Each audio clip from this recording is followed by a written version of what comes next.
Assalamualaikum warahmatullahi wabarakatuh.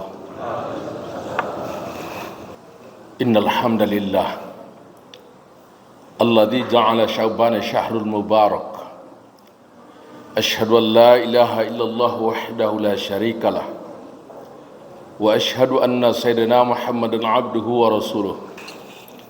Allahumma salli wa sallim ala Muhammadin wa ala alihi wa ashabihi ajma'in. Wa ba'du fa ya ayyuhal muslimun usikum wa nafsi bitaqwallah faqad fazal muttaqun. Qala Allah Ta'ala ya ayyuhalladzina amanu taqullaha haqqa tuqatih wa la tamutunna illa wa antum muslimun. Shadaqallahul azim. Saudara-saudara sidang Jumat yang mulia, mengawali khutbah ini kembali kita bersyukur kepada Allah dengan mengucapkan alhamdulillahirabbil alamin. Dan juga sekali lagi kita bacakan salawat salam buat Rasulullah.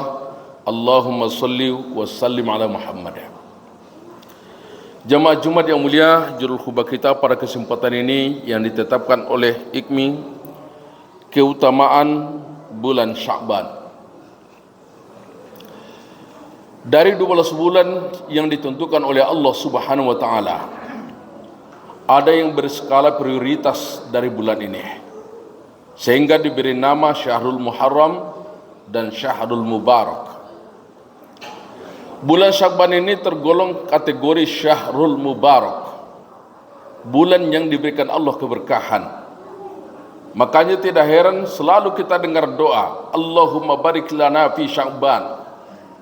Tuhan kami, berikan kami keberkahan di bulan Sya'ban. Wa ballighna Ramadan, dan sampaikan kami ke Ramadan. Kenapa ada ungkapan mohon diberkahi di bulan Sya'ban? Karena bulan ini adalah Syahrul Mubarak, bulan yang diberkahi. Keutamaan dari bulan-bulan prioritas tersebut pasti memiliki keutamaan tertentu. Kalau kita lihat bulan Rajab yang tergolong Syahrul Mubarak juga, di bulan itulah Allah memberikan keberkahan kepada Rasulullah sehingga dia angkat beliau ke Sidratul Muntaha dan berhadapan langsung dengan Allah Subhanahu wa taala. Mikraj jiwa beliau dan mikraj fisik beliau. Di bulan Sya'ban ini juga Syahrul Mubarak, bulan yang diberkahi. Makanya di bulan ini banyak keunggulan. Yang pertama, yurfa'ul a'mal. Ini kata Rasulullah, diangkat amal kita. Tepatnya nisfu Sya'ban dalam perhitungan hari Ahad yang dekat ini. Hari Ahad yang dekat ini asar, di saat itu seluruh amal kebaikan dan keburukan kita setelah diangkat oleh Allah Subhanahu wa taala. Makanya ingat, perjalanan hidup kita setahun ini, kita yang bisa mengingat mana buruk, mana baiknya yang kita lakukan. Yang pasti janji Allah, fa amman thaqulat mawazinu fahuwa fi 'aisyatir radiyah. Yang lebih berat amal solihnya daripada kejelekannya, dia akan senang dibikin oleh Allah seandainya mati di saat itu juga. Untuk itulah ini saatnya kita introspeksi. Kita tanya hati kita, agak-agaknya sampai di hari Ahad yang dekat ini, pada waktu asar, mana lebih baik amal soleh kita dari amal buruk kita? Manapun yang lebih baik, yang jelas hari itu juga akan dibuat laporan kepada Allah Subhanahu wa taala. Segala amal-amal kita di dunia ini diangkatlah semuanya kehadiran Allah Subhanahu wa taala.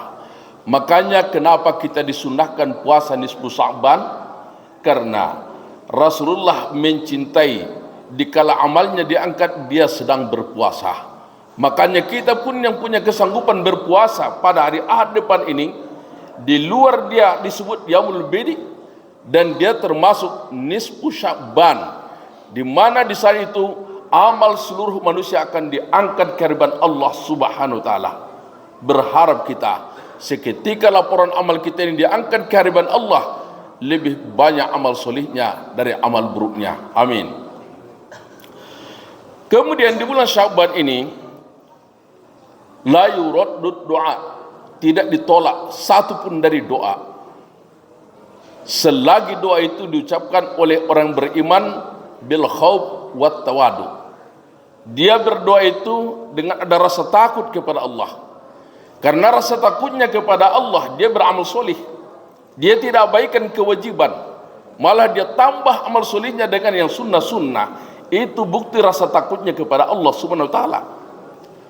Kemudian dia tawadu, merendah diri di hadapan Allah, tidak memaksa Allah Subhanahu wa taala dalam berdoa. Bagaimana yang dipercontohkan oleh rasul-rasul kepada kita semuanya. Di antaranya kita lihat Ibrahim munajat untuk mendapatkan seorang anak bukan sehari dua hari, berpuluh tahun dia munajat dengan sifat tawaduknya. Biarpun belum nampak apa yang dia harap, dia tidak pernah marah kepada Allah. Dia siap menerima bagaimanapun keinginan Allah terhadap dirinya. Begitulah sifat tawaduknya Ibrahim. Maka berakhirlah doanya dengan harapan yang sangat indah. Allah anugerahkan kepada beliau dua anak yang solih. Satu namanya Ismail, tinggalnya di Mekah, seorang rasul. Satu lagi tinggal di negeri Syam, namanya Ishak, juga seorang rasul. Doa beliau bukan hanya solih yang diharap, tapi dia mendapatkan nilai dua orang rasul. Inilah indahnya doa yang diijabah di sisi Allah Subhanahu wa taala. Makanya bagi kita, nisfu Sya'ban ini menjanjikan doa kita dijabah. Maka munajatlah kita kepada Allah. Biar doa kita dijabah, ikuti petunjuk Allah bil khauf wat tawadu. Kita itu berdoa dengan ada rasa takut kepada Allah dan juga kita tawadu.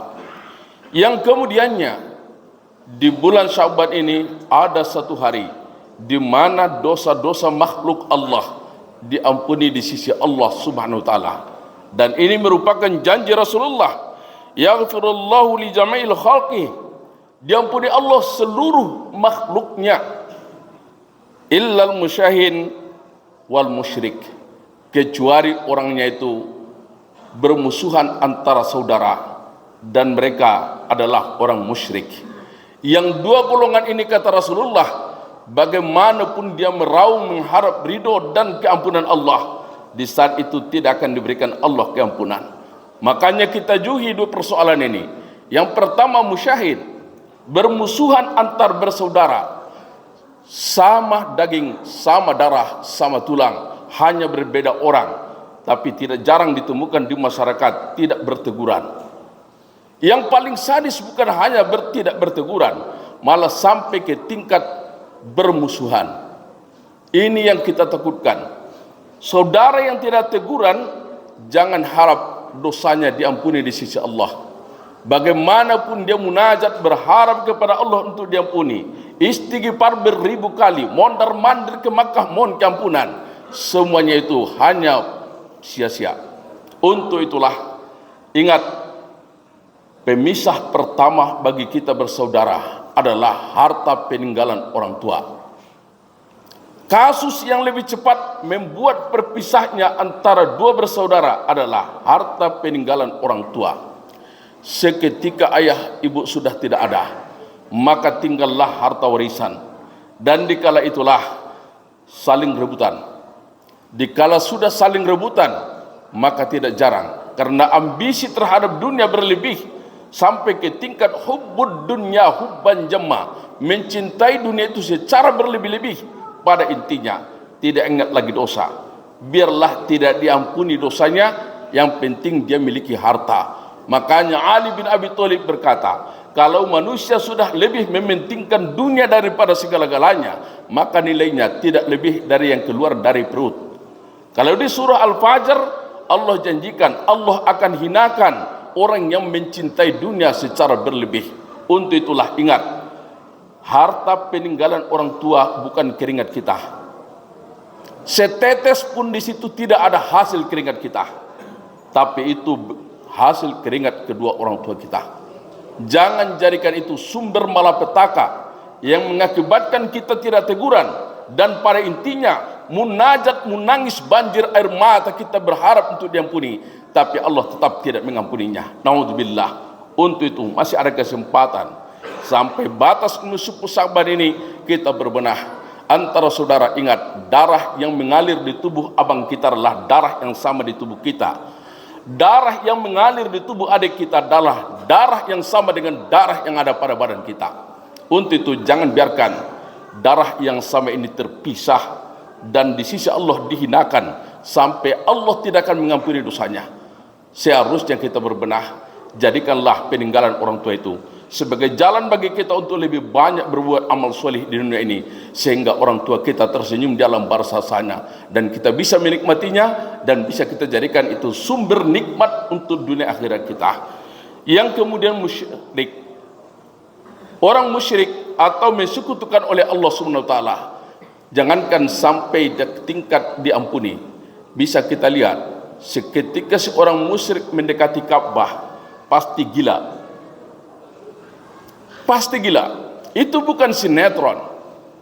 Perjalanan saya menuju tanah suci sudah 41 kali terbang. Yang saya alami, setiap membawa orang yang berbau musyrik, di sana akan dihinakan oleh Allah Subhanahu wa taala. Allah tidak terima kedatangannya. Maka tidak jarang kita lihat sampai di Mekah orang tidak pernah melihat Ka'bah, padahal dia di depan Ka'bah. Kenapa hal itu terjadi? Kalau dia datang sebagai seorang yang musyrik, pada intinya jangankan dengan Allah, dengan Ka'bah pun muak Ka'bah menengok wajahnya. Untuk itulah hindari sifat musyrik. Sehingga pada saat kita munajat di nisfu Sya'ban ini, belum kita bicara dengan kata Rabbi ghfirli, Allah terlebih dahulu mengampuni dosa kita. Subhanallah, kalaulah di bulan Sya'ban sudah dapat keampunan kita, masuk Ramadan, di situ ada Yaumul Maghfirah, hari di mana diampuni pula lagi dosa kita, maka tidak heran berakhir nanti Ramadan, Idul Fitri, kembalilah kita kepada fitrah. Inilah khutbah kita. Semoga kita mengambil iktibar. Barakallahu li wa lakum fil Qur'anil Karim wa nafa'ani wa iyyakum bima fihi minal ayati wa dhikril hakim. Aqulu qawli hadza wastaghfiruhu innahu huwas samiul alim.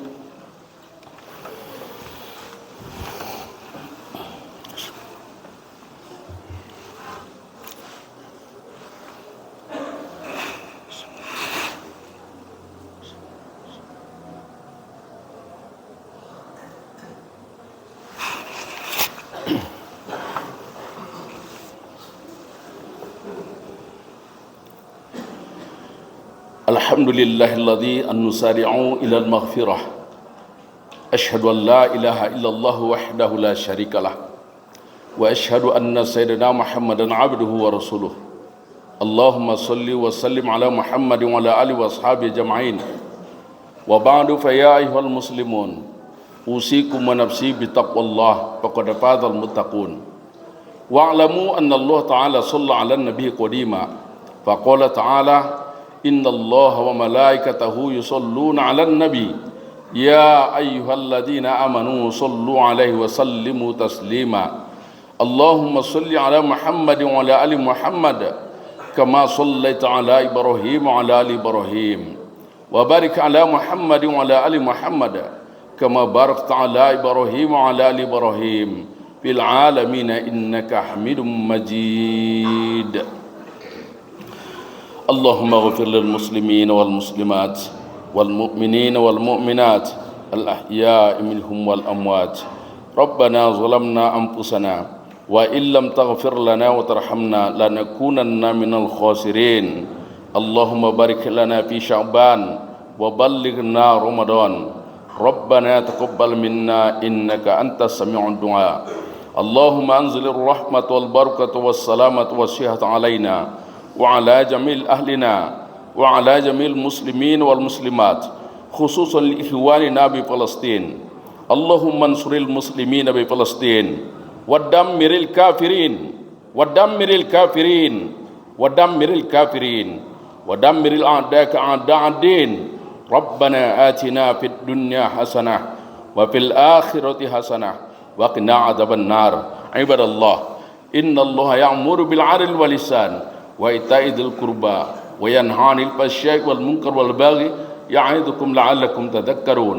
فاذكروا الله العظيم يذكركم واشكروا على نعمه يزدكم واسألوا من فضله يؤتكم ولذكر الله أكبر.